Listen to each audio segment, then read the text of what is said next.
So you look at Lamar Jackson. I don't think Lamar Jackson is going to be anything inside the NFL. Not a believer. Quiet guy. Don't get me wrong, right? I'm not gonna hammer a guy for his personality when it comes to being inside the draft. But I just don't think I don't think his skill set is going to put him as a starter inside the NFL. And I think you could almost say the same thing about Mason Rudolph. A lot of people are in love with Mason Rudolph because of the value that he brings, but I'm not in love with the guy coming from a spread offense. Well, I'm not a fan of a guy coming from an air raid offense. Okay, so the air raid offense that I can think of right now is like Baylor. Name me a Baylor quarterback who's panned out in the last 20 years, right? I remember everybody's talking, oh, Bills can get Bryce Petty, no problem. Bryce Petty slides, falls down draft boards, right? Can't even start with the Jets. And I see similar issues with Mason Rudolph, is that he was successful, but his pre-snap responsibilities were not there. That's why I loved A.J. McCarron coming out of college, because pro style, and Saban gave him the ability to audible at the line, which he doesn't really give to a lot of quarterbacks. He doesn't bestow that. That's why I loved McCarron coming out of college, was because he was ready for that. Didn't have the measurables, right? And that was the problem. And he had off the field issues. That's why he went down so far, is they felt like he was an off the field problem. Didn't have the arm strength. There's lots of complaints about McCarron that are completely valid. But I just don't want to see a talent like it bothers me to see a talent like Lamar Jackson and Mason Rudolph coupled with a talent like Rosen, Allen, and Mayfield. I don't think Darnold belongs in that top 4. I think, Rosen, Allen, and Mayfield are your top 3.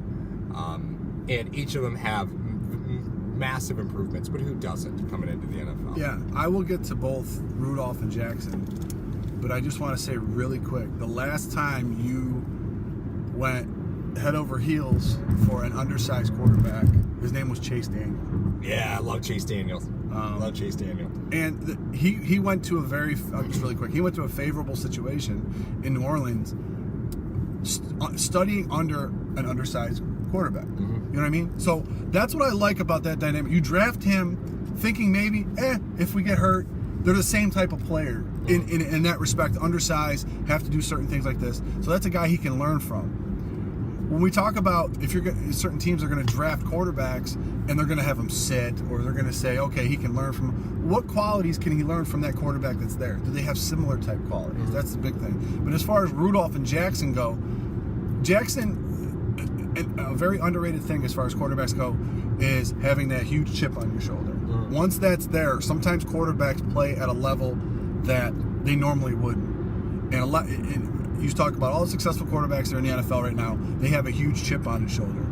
Every time I think Brady walks on the field, he thinks of the number 199. I think that's just probably how he is. Rodgers fell down the draft board. I've said this before. Young had to play behind Montana.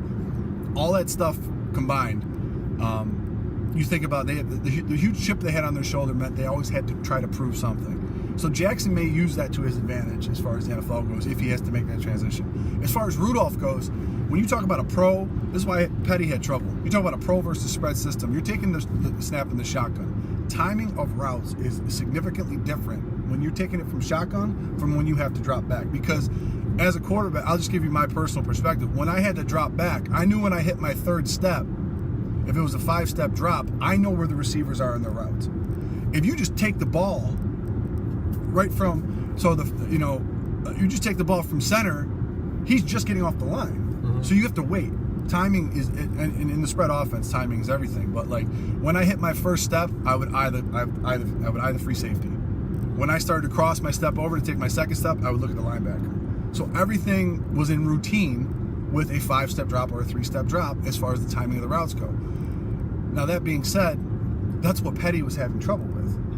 So that's what Trubisky was having to adjust with last year. So the whole dynamic as far as that goes, drafting a spread quarterback, as we've talked about before, is the timing of everything and how important that is and how quick can the timing be. And if you have a quarterback that doesn't have an A+ arm, that timing is even more emphasized. and how patient our team's going to be if you draft a guy in the best class that we've had and he doesn't pan out. Your job's on the line. GM's job's on the line. Yep. So they're going to be very particular about that. So that's what drives up the free agent market of guys that, okay, he has a proven record. Okay, Cousins, Teddy Bridgewater, Bradford, Keenum even. You know, you talk about these free agents that are going to be coming out. McCarron, the only thing on McCarron right now, and I don't want to spend a lot of time on it, but he just hasn't played a lot. Yep.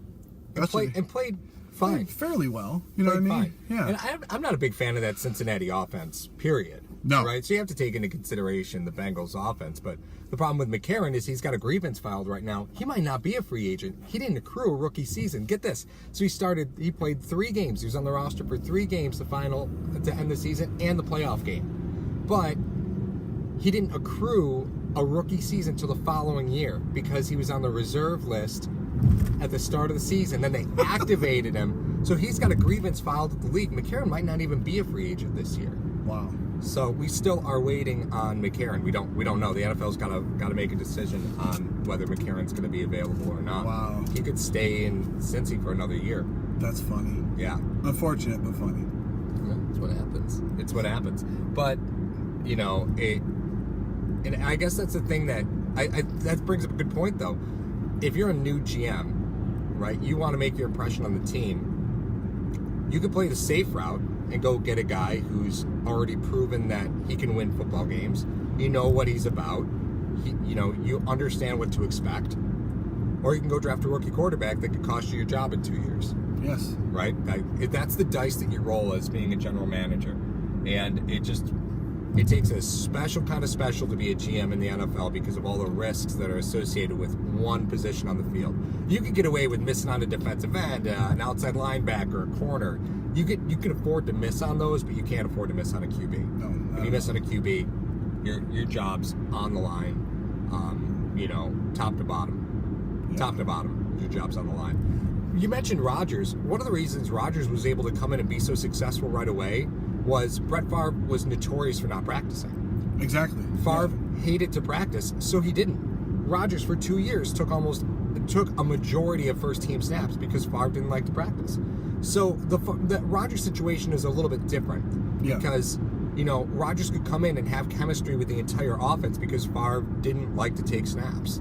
So it was a little bit easier for Rodgers to transition. Now, that doesn't say that the reason Rodgers is successful is because he took practice snaps for 2 years. Rodgers is successful because he's got a great mind for the game and he could hit a dime from 30 yards away. Like, he's just so amazingly accurate. And he's got without setting his feet. Right, and he can generate a lot of velocity with nearly no back motion in the arm, right? So you talk about how to generate velocity. Rodgers doesn't have to bring that elbow back. He doesn't have to rotate that shoulder back to generate good velocity going forward. Yeah. When he makes the decision, that arm comes forward and it's gone. Oh, yeah. Right? So that's one thing to watch with these quarterbacks is when they're on the run, how often do they have to rotate their upper body, their shoulder? How do they have to generate torque to get that ball going? Running the other way. Yeah. Right? So that's really a big tell with a quarterback as far as arm strength goes and mechanics goes, is when they're running the other way, how are they rotating that shoulder, running the opposite way to generate leverage? What's their body control like? Mm-hmm. Rodgers really doesn't have to do a whole lot. No. And that's what makes him special, is his amazingly precise accuracy and the velocity he can generate in no space. Well, the thing, too, you have to realize, and none of the quarterbacks coming out have this, if I asked you to throw a basketball and I asked you to throw a baseball, which one are you going to throw faster? Oh, yeah, baseball. You're going to throw the baseball faster. Rodgers' hands are what, like 10 3/4? Mm-hmm. He's holding a Nerf ball, essentially. Oven miss. So he's able to, you get that torque, and able to just snap that ball out and flick the wrist and get that velocity because his hands are so damn big. Mm-hmm. You got a guy that has a 9 1/4. He's got to keep both hands on the ball. Yeah. And when you're running, it's next to him. But ask David Carr about that. Well, and that's another thing. Mayfield's got 9.5-inch hands, which honestly, that was my big concern, was Mayfield was going to come in just under 6 foot, and he's going to come in at 9 1/4. Yeah. Right? 9.5 is fine. Like, you can accept 9.5. I think as a GM in the NFL, you look at 9.5. that is fine. It's not great. It's just fine. It's acceptable. We'll see.